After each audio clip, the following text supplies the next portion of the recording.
Salut à toi, aujourd'hui je vais te parler de Assault, alias Assault Retribution pour le nom américain. Sorti sur PlayStation 1 et exclusivité à cette console, il est jouable jusqu'à 2.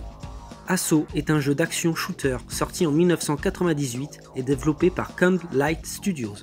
Publié par Telstar Electronic Studios, il est jouable jusqu'à 2. Telstar est une entreprise indépendante basée au Royaume-Uni. Compatible avec analogique et vibration, il demande un memory card block. Voici l'histoire. Été 2198, il y a 90 minutes au petit matin, la grande cité d'Arcadia était dévastée par l'impact d'un objet volant gigantesque. À l'heure actuelle, alors qu'une grande partie de la population gît sans vie ou fuit devant l'épave, des rapports concernant une invasion fulgurante par d'affreuses créatures mutantes. Ces créatures doivent absolument être anéanties avant d'atteindre d'autres villes. Vous appartenez à la force de défense d'Arcadia, groupe d'intervention rapide, spécialisé dans les combats d'armes lourdes dans des environnements aliens hostiles. En gros, c'est des méchants monstres. Méchants. Votre priorité est d'atteindre le vaisseau alien, de l'examiner et de le détruire, par tous les moyens nécessaires, car c'est la guerre. Voilà en gros comment ça va se passer. Vous avez le choix entre deux personnages, Major Kelly Doyle et Sergent Reno G. Washington. Major Kelly, du haut de ses 1m78, a 28 ans et fait 64 kg. Elle a 15 ans d'expérience dans le combat, dont 4 années à combattre des droïdes rebelles à New York.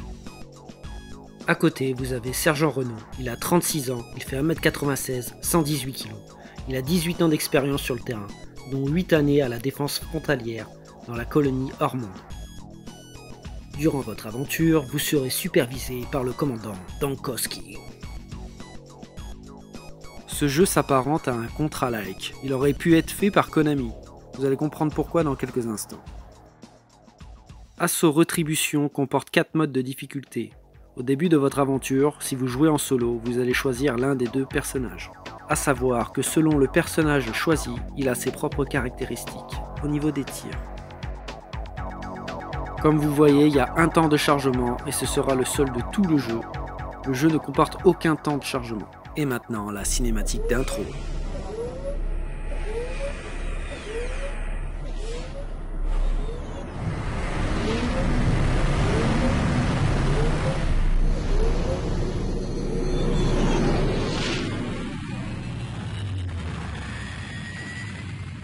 En plus de découper de l'alien, le jeu est découpé de cinématiques.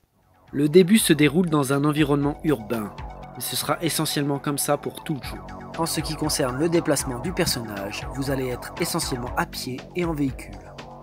Il y aura des phases de destruction et des phases de fuite. Durant les missions, certains décors seront destructibles et vous permettra de récupérer de la santé ou d'upgrader vos armes. En ce qui concerne la vie, vous avez 5 vies et une barre de dégâts de vie qui va de 100 à 0. Alors parfois dans ce jeu, il y a des choses destructibles mais qu'il ne faudra pas forcément détruire pour récupérer les objets. Du coup, je trouve ça assez malin parce que ça peut permettre la rejouabilité. Comme vous voyez, il y a clairement une inspiration Contra qui est une inspiration d'Alien. Dans ce jeu, vous allez rencontrer essentiellement beaucoup de mêmes ennemis, sauf pour les sous-boss et les boss, qui seront totalement différents à chaque fois. Donc il n'y a pas trop de redondance. Quand je vous disais que ce jeu avait des inspirations d'Alien, en voici la preuve, avec des œufs qui ressemblent à des œufs de Facehugger. Et pour les sous-boss et boss que je vous parlais, vous voyez, c'est le deuxième en moins de 5 minutes. Clairement, si vous aimez les jeux d'arcade, vous allez kiffer. Par contre, il a un défaut, c'est au niveau de ses phases de saut. C'est là où vous allez perdre essentiellement le plus de vie. J'ai fini ce jeu avec un collègue et on a essentiellement perdu nos vies sur ses phases de saut. Si vous êtes chaud, ce jeu se termine en 55 minutes. Si vous êtes moins chaud, en 75. Il est difficile de le finir du premier coup, c'est pour ça que je le mets dans la catégorie des Die and Retry. Bien, maintenant je vais vous parler des différentes armes disponibles.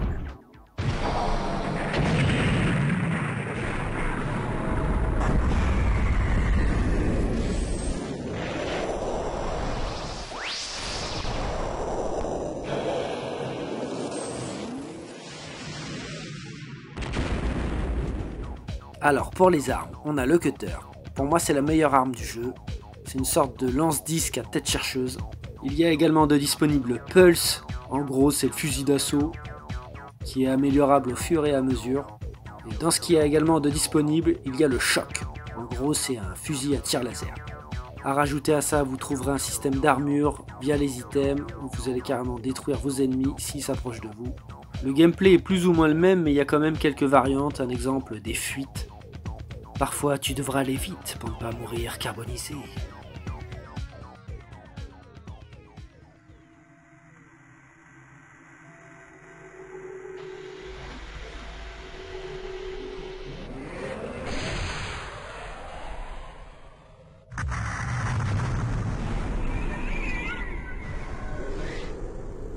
Je vous ai parlé des phases à pied, et je vais vous parler de la phase en véhicule.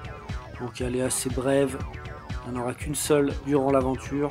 Ce sera essentiellement de l'esquive avec un petit boss fight, tranquillou, rien de très dur. Toutes les phases de gameplay sont jouables à deux sur le même écran, il n'y a pas d'écran scindé.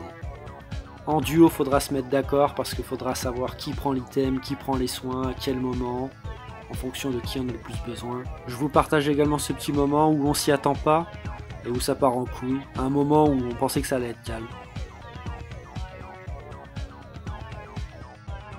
Encore d'autres choses à dire sur ce jeu, par exemple, il y a des moments assez oppressants parce que ça va venir par devant, par derrière, vous pouvez pas vraiment vous arrêter.